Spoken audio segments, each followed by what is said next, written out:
Thanks for watching this short demonstration of the new WebFormZ for iMIS module. I'm Russell Franks and I've been working with WebFormZ since the beginning. WebFormZ is the first fully integrated module for iMIS and the proud winner of the iMIS Innovation of the Year Award for 2011. It brings new power to associations the world over who want to easily create and deploy data entry forms for staff or web users. In this video, you'll see how easy it is to define and deploy a web form. You'll need to be a full staff user of iMIS and have the WebFormZ module installed. You can then create as many forms as you want and deploy those forms to your WCM-based member portal so the members can update their details or make submissions. You can create long forms, page forms, or forms with sections, and you can use labels to explain how the form should be completed.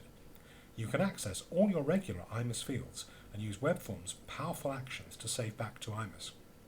Just imagine being able to create joining forms or renewal forms, apply for examinations, enter CPD, nominate for awards, ask for volunteers, have members subscribe to groups, changing forms mailing preferences and more, and you get some idea of the power of WebFormZ. What skills do you need to create iMIS forms? Well, as you can see here, skills at the level where pretty much any trained iMIS user can do it, and of course if you have access to a developer, then the sky's the limit. To start creating a form, click on Add a Form, and then give the system some basic information so it knows how to classify the form. This includes who owns the form, start date, reference code, etc., and then save the basic definition. When you've saved, the system displays some further options to allow you to define the form. On this menu, you'll see tabs that allow you to add questions, rules, tagging, and security. You can add pages, sections, fields, and labels, which together define the structure of the form, and then if you wish, you can add rules that help you control what iMIS fields to show on the screen when the form is opened, and then other rules which save back to iMIS when the form is submitted. There's an optimized interface for adding questions quickly one after another.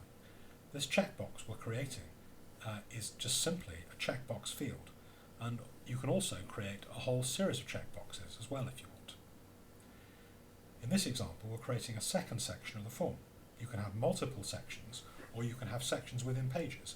They're good ways of logically breaking down the different types of content.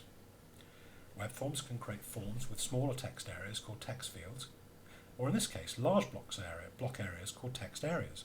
You can specify a maximum number of characters, and tooltip help or traditional help, as with all other WebFormZ fields. Here's an example of a page break. Adding a page break couldn't be easier. All you need to do is give the page a title and a type, and it's done. This one is a drop-down list where instead of entering the fields from the list, we're actually going to use fields which are information which are already in iMIS, and we do that by browsing an IQA inside iMIS and choosing a value list, and that value list then gets bound into the object when the form is built.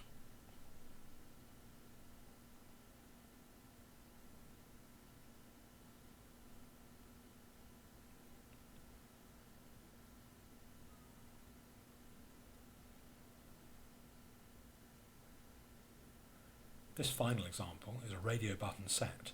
So we've got a set of options within a radio button set. It can be horizontal or vertical. And instead of grabbing the information out of iMIS, we're going to define each option within the radio button set one by one.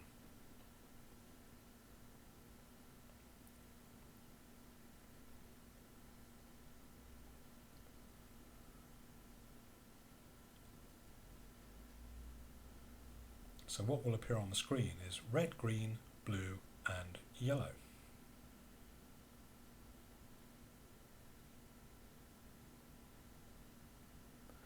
Once you've finished defining questions, then as you save, they're shown on the screen and you can then move them up or down or delete them or change them.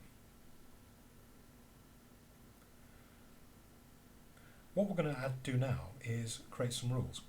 Here's a simple rule to pre-populate the last name field from the last name field in iMIS when the form is displayed.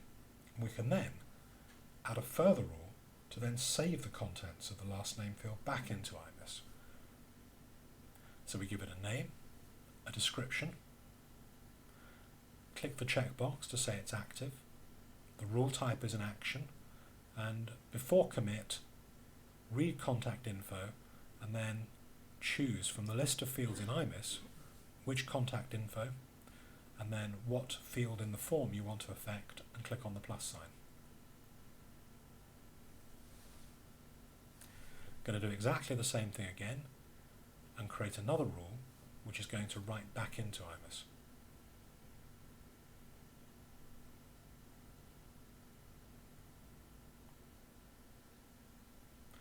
This time, instead of clicking on before commit, we'll then click on add new after commit, so that we get that action taking place after the form has been completed by the applicant. And this time the action is to update contact info, choose one field, and then which field to take in the form, and that's it. And those are the two actions defined.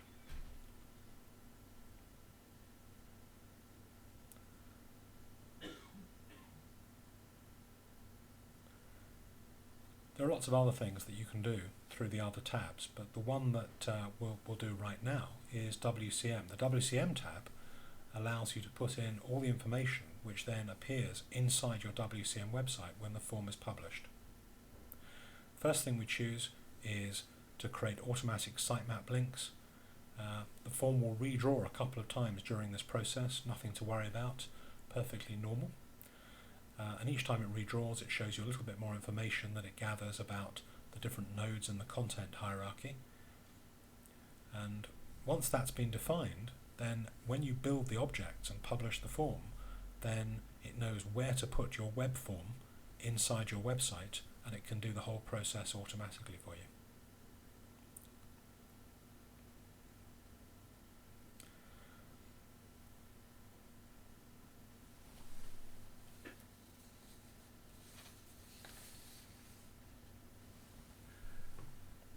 Finally, once everything's been saved, the last part is the build process. All you have to do to build the form is click on Build Form. In reality, this process will take 5 to 10 minutes. We've short-circuited that for you, and as you can see from the status note at the top, the form is built successfully. It's now possible to go into the second option on the WebFormZ menu marked Submissions, and for this one you have to pretend I'm a staff member. I've gone on and I'm now choosing a form to complete on behalf of a member. I choose the form, which is THY777 that we just created.